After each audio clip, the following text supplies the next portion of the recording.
Hello friends, PS the professional में आपका स्वागत है। आज हमारी पीआईबी की डेली समरी जो कि 15 सितंबर की हम कवर करने वाले हैं। काफ़ी इंपॉर्टेंट न्यूज़ है यहाँ पर, और इनमें से आने वाले जो भी एग्ज़ाम है उनमें से 1 से 2 मार्क्स के ऑब्जेक्टिव भी आपको देखने को मिलने वाले हैं, प्लस डिस्क्रिप्टिव में भी ये डेटा आपके बहुत काम आने वाला है। इसीलिए वीडियो को एंड तक ज़रूर देखिएगा। चलिए स्टार्ट करते हैं हमारे सबसे इम्पॉर्टेंट आर्टिकल के साथ, जो कि है मिनिस्ट्री ऑफ फाइनेंस का। तो क्या है पूरा ये आर्टिकल, ये हम देखेंगे। Finance minister Shrimati Nirmala Sitharaman chair 26th meeting of financial stability and development council FSDC जिसे कहते हैं। ये एक बहुत ही इंपॉर्टेंट ऑर्गेनाइजेशन है जिसकी मिनिस्टर जो होती है मेन जो होते हैं वो है फाइनेंस मिनिस्टर होते हैं। तो ये जो मीटिंग होती है ये हर बार होती है, तो ये 26th मीटिंग है इस बार की। और इसमें से जो क्वेश्चन फ्रेम होता है वो काफ़ी स्टैटिक से एक फ्रेम होता है, जैसे कि इसका चेयरपर्सन कौन रहेगा, इसमें कौन कौन शामिल होते हैं। इस टाइप के जो है डायरेक्ट क्वेश्चन आपको स्टैटिक से देखने को मिलते हैं। और लास्ट ईयर भी PFRDA में इसका डायरेक्ट क्वेश्चन यही आया था कि इसका हेड कौन होता है। तो अभी जैसे कि PFRDA का भी एग्ज़ाम है, आप में से कोई ना कोई जो है काफ़ी स्टूडेंट्स भरेंगे, तो ये क्वेश्चन इनमें से काम आ सकते हैं। हो सकता है दोबारा से क्वेश्चन रिपीट हो जाए उसमें या किसी और में। ठीक है, तो एक बहुत ही इंपॉर्टेंट है। अब जिसे नहीं पता वो समझ लीजिए कि FSDC एक्चुअली होता क्या है। फाइनेंशियल स्टेबिलिटी डेवलपमेंट काउंसिल जो है वो एक नॉन स्टेचुटरी अपेक्स बॉडी है। 2010 में इसकी स्थापना हुई थी। रघुराम राजन कमेटी जो है 2008 उसके रिकमेंडेशन पे हुई थी। ठीक है, सबसे पहले ये इंपॉर्टेंट चीज़ें याद रखिएगा। इसमें से कोई भी स्टैटिक आपसे क्वेश्चन किसी भी एग्जाम में पूछा जा सकता है। अब इसके मेंबर्स कौन कौन होते हैं। हेड तो जो हो गए वो फाइनेंस मिनिस्टर हो गए, ठीक है, चेयरमैन हो गए। इसके अलावा इसमें आपको देखने को मिलेंगे member of FSDC include head of the financial sector regulators listed below. RBI के जो हेड, जितने भी हमारे जो रेगुलेटर हैं उनके जो हेड होते हैं वो इस मीटिंग में ज़रूर होते हैं, जैसे कि RBI के, IRDA के, SEBI के, PFRDA के। इसके अलावा जो भी फाइनेंस सेक्रेटरी हैं, चीफ इकोनॉमिक एडवाइज़र हैं, secretary of department of financial services हैं, वो सभी इस मीटिंग में शामिल होते हैं। और इनका जो मेन मकसद होता है इस मीटिंग का वो ये होता है कि फाइनेंशियली जो है इंडिया किस तरीके से मूव कर रहा है, क्या क्या स्टेप्स लेने की ज़रूरत है, ताकि फाइनेंशियली जो फाइनेंशियल मार्केट है वो एक्चुअली ठीक रहे और इंडिया का फाइनेंशियल सिस्टम अच्छे से वर्क करता रहे। ये इसका मेन पर्पज़ होता है। इसलिए जितने भी रेगुलेटर्स हैं उनको यहाँ पर शामिल मीटिंग में किया जाता है, और मेन फाइनेंस मिनिस्टर इसके हेड होते हैं। ठीक है, बहुत इंपॉर्टेंट है FSDC, याद रखिएगा। RBI के लिए तो बहुत ज़्यादा इंपॉर्टेंट है, बाकी एग्जाम में भी इसका क्वेश्चन ज़रूर से आता है। अब मेन जो अभी मीटिंग हुई है उसके बारे में जो है, it was noted that actually जो मेन डिस्कशन हुआ है वो फाइनेंशियल सेक्टर रिस्क को लेकर हुआ है। फाइनेंशियल कंडीशन क्या है मार्केट डेवलपमेंट की, और कंटिन्यू बेसिस पे मार्केट का रेगुलेशन होना ज़रूरी है। appropriate and timely action can be taken so as mitigate any vulnerability and strengthen financial stability। ठीक है, ये पूरा मेन मुद्दा रहा है इस बार की फाइनेंशियल मीटिंग का। तो मेन जो है ये मुद्दे तो ऐसे पूछे नहीं जाते, तो स्टैटिक जो मैंने अभी ऊपर का पार्ट आपको बताया है आपको उतना पता होना चाहिए, उसमें से ही कोई ना कोई स्टैटिक क्वेश्चन एग्जाम में ज़रूर बनेगा। ठीक है, सबसे पहला और सबसे इंपॉर्टेंट आर्टिकल। चलिए डिस्कस करते हैं next article, ministry of road transport and highway. इसका आपको सिर्फ इतना देखना है कि नितिन गडकरी जी ने इनोग्रेट किया है, फाउंडेशन एक्चुअली नींव रखी है। 7 नेशनल हाईवे प्रोजेक्ट बनना है, 1128 करोड़ उसका कॉस्ट होने वाला है। ग्वालियर में डिक्लेरेशन हुआ है। टोटल जो उसका लेंथ रहेगा जो नेशनल हाईवे है 222 किलोमीटर का। ठीक है, इससे क्या होगा, बेटर कनेक्टिविटी मिलेगी राजस्थान, मध्य प्रदेश, उत्तर प्रदेश में। और इंटर स्टेट की बात करें तो between Bhopal, Gwalior and Jhansi district will be smooth, जो उनका रूट है वो अच्छा हो जाएगा। मेन आपको सिर्फ इतना याद रखना है कि अभी नितिन गडकरी जी ने फाउंडेशन रखा है वो 7 नेशनल प्रोजेक्ट को रखते हुए रखा है, और अमाउंट इसका ये है। ठीक है, किलोमीटर वाइज इतना है, बहुत छोटा सा है बट इंपॉर्टेंट है। नेक्स्ट जो हमारा आर्टिकल है वो है मिनिस्ट्री ऑफ पावर का, आंगन 2022। इसकी थीम या फिर आप टाइटल कह सकते हैं, making the zero carbon transition in building health. ठीक है, और 3 डे इंटरनेशनल कॉन्फ्रेंस जो हुआ है आंगन, इसका फुल फॉर्म आपको पता होना चाहिए। ये जो होता है ना शॉर्ट फॉर्म, जो जैसे कॉन्फ्रेंस से रिलेटेड हो गए, रिसेंटली कोई मीटिंग हुई, कुछ भी हुई, उसमें जो भी शॉर्ट फॉर्म बताया जाता है उसमें से कोई ना कोई ऑब्जेक्टिव क्वेश्चन आपको एग्जाम में देखने को ज़रूर मिलेगा। ये रिकॉर्ड है जो अब तक के एग्जाम हुए उसके बेस पर आपको बता रही हूँ। तो ये जनरली जैसे PIB में आते हैं, नॉर्मल न्यूज़ में कवर कई बार नहीं हो पाते, तो हमें नहीं पता होता कि ये वर्ड कहाँ से उठ के आया है। और ऐसे RBI में लास्ट ईयर में बहुत क्वेश्चन देखने को मिले हैं इसीलिए जो भी पीआईबी में आता है उसका आपको फुल फॉर्म ज़रूर पता होना चाहिए, ठीक है। तो इसका देखो आंगन का फुल फॉर्म देखेंगे, augmenting nature by green affordable new habitat, ठीक है। सेकंड एडिशन ये रहा है, इसकी थीम मैंने आपको बता दी, 14 सितंबर को हुआ है, ठीक है। Aangan 2.0 which is organized by the bureau of energy efficiency, BEE का फुल फॉर्म पूछे तो पता होना चाहिए, ministry of power in collaboration with Swiss agency of development and cooperation SDC under the Indo Swiss building energy efficiency project BEEP की बात हो रही है, ठीक है। तो ये बीप क्या है ये भी पता होना चाहिए, बिल्डिंग एनर्जी एफिशिएंसी प्रोजेक्ट है, इंडो स्विस का है। बीप के बारे में भी थोड़ा आगे हम पढ़ेंगे, बट इसके पहले देखें कि ये जो कॉन्फ्रेंस हुई है उसका ऑब्जेक्टिव क्या था। The objective of this conference is to promote a healthy ecosystem which was mentioned at COP26, जो कि COP26 हुआ था, इन्वायरमेंट से रिलेटेड होता है ये कॉन्फ्रेंस। इसमें सभी लोग डिसीजन लेते हैं, एक्चुअली प्रॉमिस करते हैं कि हाँ हम क्या करेंगे, क्या कंट्रोल करेंगे। तो ग्लासगो में जो हुई थी meeting, prime minister Narendra Modi ji ने भी यहाँ पर दिया था, एक पर्टिकुलर वर्ड दिया था, लाइफ स्टाइल एंड एनवायरनमेंट और पंचामृत। आपने अगर कल का वीडियो देखा होगा 14 सितंबर का, उसमें भी हमने पंचामृत की बात करी थी। मोदी जी ने 5 यहाँ पर जो है टारगेट अनाउंस किए थे, जिसमें से 4 का जो टाइम ड्यूरेशन था वो 2030 तक का था और एक का 2070 तक का था। तो वो पांचों ही पंचामृत जो है बहुत इंपॉर्टेंट है, ठीक है। वो आपको याद होना चाहिए, क्योंकि मैंने कल ही कवर किया था, इसलिए मैंने आज दोबारा से नहीं लिया है। जिसे नहीं पता पंचामृत क्या है, या तो यूट्यूब पे सर्च कर ले या हमारा कल का वीडियो देख ले, ठीक है। तो ये यहाँ पर जो है इसको फोकस करते हुए ये कॉन्फ्रेंस किया गया है। अब आप अगर बीप के बारे में देखेंगे क्या है, Indo Swiss building energy efficiency project है, is a collaborative project between government of India and the government of Switzerland. Over this period, BEEP has provided technical support to B in the formulation of Eco-Nivas Samhita, Energy Conservation Building Code for Residential Building, design of around 50 buildings and trained more than 5000 building sector professionals, ठीक है। ये actually India और Switzerland के बीच का tie up है कह सकते हैं, या कोलाबोरेशन से एक और ऑर्गेनाइजेशन बनाया गया है। इनका मेन काम जो है यहाँ पर प्रोफेशनल्स, बिल्डिंग सेक्टर में प्रोफेशनल्स को ट्रेंड करना, ठीक है। तो ये इतनी चीज़ें काफ़ी हैं आपके लिए इस आर्टिकल में, याद रखिएगा, डेटा बहुत इंपॉर्टेंट है, स्क्रीनशॉट लेके रखिएगा। नेक्स्ट आर्टिकल जो है वो है हमारा मिनिस्ट्री ऑफ होम अफेयर का, union minister of home affair Amit Shah ji की बात हो रही है यहाँ पर। एक्चुअली बहुत बड़ा एक एमओयू साइन हुआ है, तो वो एमओयू किस किस के बीच में हुआ है, government of India and government of Assam, ठीक है।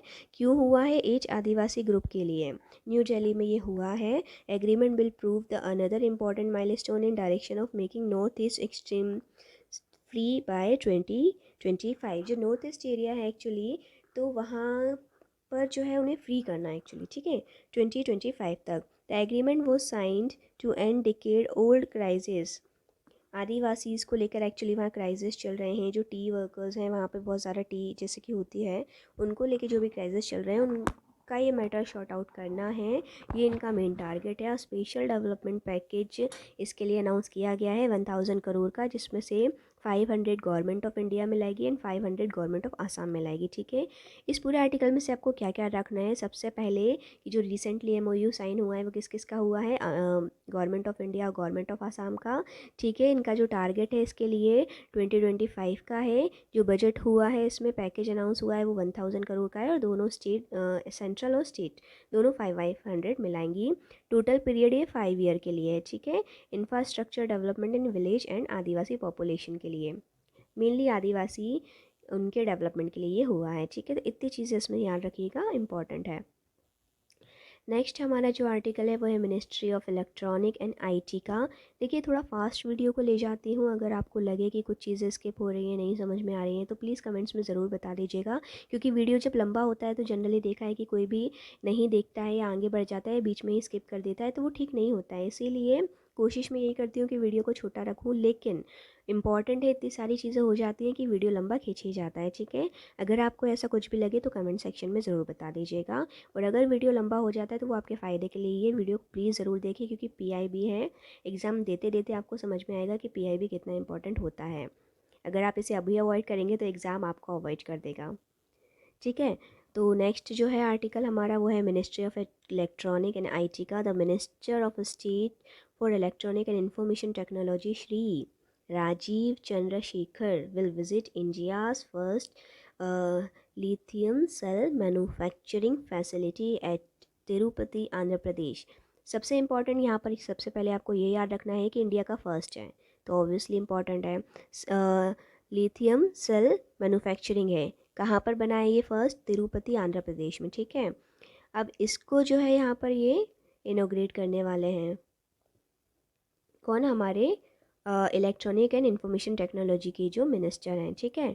This state of the art facility has been set up by Chennai based Munoth industries limited with an outlay, इतनी बजट के साथ इसे तैयार किया गया है, कितना? 165 करोड़ के साथ, ठीक है। चलो मेन बात करते हैं। सबसे पहले कि ये फर्स्ट है इंडिया का, इतने बजट में तैयार हुआ है। इसकी जो टोटल कैपेसिटी है वो 270 मेगावाट की है। एंड ये कितना प्रोड्यूस कर सकता है? 20,000 cells of 10 AH capacity daily. 20,000 की इसकी डेली की कैपेसिटी है, ठीक है। अब एक्चुअली क्या होता है, सबसे ज़्यादा ये जो सेल्स ये बनाने वाली है वो यूज़ होते हैं पावर बैंक, और इसकी जो कैपेसिटी होती है 60% ऑफ इंडियाज़ प्रेजेंट रिक्वायरमेंट। जितना भी अभी सेल्स की रिक्वायरमेंट है 60% तो केवल ये जो प्रोड्यूस करने वाली है इससे ही पूरी हो जाएगी, हम ये कह सकते हैं। Cell for the other consumer electronics like mobile phones, hearable and wearable devices will also भी प्रोड्यूस, वो भी प्रोड्यूस होंगी। अभी जो कंडीशन है, इंडिया इंपोर्ट करता है इन चीज़ों को कहाँ कहाँ से? चाइना से, साउथ कोरिया से, वियतनाम से, हांगकांग से। ये चीज़ें हमारे इंडिया में इंपोर्ट को कम करेगी, इससे इंडिया ग्रो करेगा, एक्सपोर्ट कर सकेंगे बना के। इंपोर्ट कम होगा तो ऑब्वियसली इंडिया ग्रो करेगा, ठीक है। तो ये एक कदम है इंडिया के इंपोर्ट को कम करने का और इंडिया को आत्मनिर्भर बनाने का। बहुत ही इंपॉर्टेंट है क्योंकि वो फर्स्ट है इंडिया का, ठीक है। लिथियम सेल मैन्युफैक्चरिंग जो प्लांट है वो फर्स्ट है। The inauguration of this plant will be a set in the direction for realizing prime minister Modi's vision making India's global hub for electronic manufacturing. Global hub हमारे मोदी जी बनाना चाहते हैं India को, ठीक है, इलेक्ट्रॉनिक मैन्युफैक्चरिंग में। उसी के प्रति ये कदम बढ़ाया गया है, ठीक है। और ये सारी चीज़ें यहाँ पर है, तो इतनी इंपॉर्टेंट चीज़ें याद रखिएगा कि वो कहाँ पर बना है, एक वो चीज़ याद रखिएगा, ठीक है। नेक्स्ट हमारा फिर ये आर्टिकल है ministry of consumer and food and public distribution. देखो आज काफ़ी सारी इंपॉर्टेंट चीज़ें, इसलिए मैंने बहुत सारा कवर किया है। कुछ चीज़ें छोटी हैं, कुछ चीज़ें बड़ी हैं, पर सारी इंपॉर्टेंट है। वर्ल्ड डेयरी समिट हुआ है 2022 का, जिसे WDS 2022 भी कह सकते हैं। IDF इन ग्रेटर नोएडा, कहाँ हुआ है? ग्रेटर नोएडा, सिर्फ इतना याद रखना है। इम्पॉर्टेंट चीज़ ये है कि डेयरी के मामले में हम बात करें तो largest producer of dairy product कौन है वर्ल्ड में? इंडिया है। 1/4 ऑफ द वर्ल्ड्स प्रोडक्शन होता है इंडिया में डेयरी का, ठीक है। तो ये डेटा आपको पता होना चाहिए, इसलिए मैंने इस आर्टिकल को लिया है कि ये वर्ल्ड डेयरी हुआ है और डेयरी में इंडिया की क्या रैंक है, किस तरीके से वो परफॉर्म कर रहा है, बस इतना हमें पता होना चाहिए, इसीलिए, ठीक है। कभी ऐसा कोई एग्रीकल्चर से रिलेटेड आर्टिकल आ जाए जिसमें आपको डेयरी से रिलेटेड कुछ बताना हो, तब आप कह सकते हैं कि लार्जेस्ट प्रोड्यूसर है, 1/4 केवल इंडिया में होता है वर्ल्ड का, ठीक है। तो ये काफ़ी इंपॉर्टेंट हो जाता है। नेक्स्ट है यहाँ पर हमारा, बहुत ही इंपॉर्टेंट है ये भी, प्राइम मिनिस्टर ऑफिस का है। Prime minister to visit Madhya Pradesh on 17 सितंबर। चलिए, हमारे मध्य प्रदेश में आने वाले हैं PM मोदी जी। कब आने वाले हैं? 17 सितंबर को। क्यों आने वाले हैं? सबसे पहला तो ये करेंगे कूनो नेशनल पार्क, जो कि श्योपुर में है, ठीक है। वहाँ पर चीता एक्चुअली मंगवाए गए हैं, उनको वहाँ पर रिलीज़ किया जाएगा। तो यहाँ से जो इम्पोर्टेंट क्वेश्चन बन जाता है, ये इम्पोर्टेंट नहीं है कि MP में आ रहे हैं इसलिए मैं बता रही हूँ, इम्पोर्टेंट ये है कि एग्ज़ाम में जो आते हैं ना, जैसे स्टैटिक का जो पार्ट आता है, नेशनल पार्क आए, कुछ भी आए, वो आते हैं जो करंट में चल रहे होते हैं। अब देखिए मोदी जी की विज़िट हो रही है तो मोदी जी आ रहे हैं, बहुत बड़ी बात है। सबसे पहले तो कूनो नेशनल पार्क में आ रहे हैं, तो यहाँ पर एक स्टैटिक का क्वेश्चन बन जाता है आने वाले सभी एग्ज़ाम के लिए कि कूनो नेशनल पार्क कहाँ है। अब MP के लोगों को तो याद हो जाएगा, लेकिन जो बाहर के लोग हैं, जनरली हमारे स्टेट्स की चीज़ें हमें जल्दी याद हो जाती है बट बाहर की नहीं होती हैं, तो जो अदर लोग हैं उन्हें इतनी जल्दी याद होगा नहीं, और अगर एग्ज़ाम में आ गया फिर क्या होगा। इसीलिए इसे अब याद रखिएगा कि कूनो नेशनल पार्क, जो कि श्योपुर MP में है, ठीक है। PM मोदी जी की विज़िट हो रही है, नए चीता को यहाँ पर जो है छोड़ा जा रहा है, तो ऑब्वियसली इंपॉर्टेंट हो गया है, आने वाले सभी एग्ज़ाम के लिए बहुत इंपॉर्टेंट है। सबसे पहला तो ये स्टैटिक हमें मिला 1 मार्क्स का। उसके बाद यहाँ पर फिर सेल्फ हेल्प ग्रुप सम्मेलन भी होगा जिसे अटेंड करेंगे मोदी जी, वो भी श्योपुर में होने वाला है, ठीक है। तो थाउजेंड्स ऑफ वुमेन इसे अटेंड करेंगी, पीएम मोदी जी इसमें क्या बात करेंगे, vulnerability tribal groups skill link centre under Kaushal Vikas Yojana. Kaushal Vikas योजना के अंतर्गत उन्हें स्किल कैसे प्रोवाइड की जाएगी, ये सारी चीज़ें वो वहाँ पर बताएंगे। अब क्योंकि स्कीम की बात निकली है, करंट अफेयर्स से स्टैटिक कैसे बनता है। जैसे कि अभी 2021 में जब एग्ज़ाम हुआ था तो काफ़ी सब सारे लोगों का ये कहना था कि इतनी पुरानी पुरानी स्कीम आई थी कि हम क्या बताएं। तो एक्चुअली क्या होता है कि वही न्यूज़ किसी भी तरीके से अगर करंट अफेयर में आ जाती है, फिर वो पुरानी नहीं रह जाती, वो करंट अफेयर में आई है तो आपको उसे याद करना ही पड़ेगा। इस तरीके से ये चीज़ें होती हैं, ठीक है। अब पीएम कौशल विकास योजना, ये भी एक पुरानी स्कीम है, बट अगर न्यूज़ में आई है तो ऑब्वियसली इंपॉर्टेंट हो जाती है। इसके बारे में हम थोड़ा बहुत जानेंगे। कब लॉन्च हुई थी, 16 जुलाई 2015 में लॉन्च हुई थी। फुल फॉर्म क्या है, प्रधानमंत्री कौशल विकास योजना, ठीक है। किसके द्वारा होता है, ministry of skill development and enterprises. Objective क्या है, स्किल सर्टिफिकेट प्रोवाइड करना, ताकि लोग जो हैं इंडिपेंडेंट हो, मतलब हो सकें, अपना बिजनेस खोल सकें, स्किल्स ले लेकर आत्मनिर्भर बन सकें, ठीक है। इस स्कीम के बारे में और अगर आप देखेंगे तो मेनली ट्रेनिंग प्रोवाइड करना होता है। इसका जो टोटल पीरियड है वो 2016 से 2020 तक का रखा गया था, बाद में उसे एक्सटेंड किया गया था, ठीक है। 10 मिलियन यूथ को यहाँ पर टारगेट रखा गया था स्टार्टिंग में 2016 से 2020 के समय में। और इसकी बातें हम देखेंगे। Under this scheme training and assessment होगा, fee are completely paid by the government, पूरा फ्री था पब्लिक के लिए, गवर्नमेंट यहाँ पर मिला रही थी।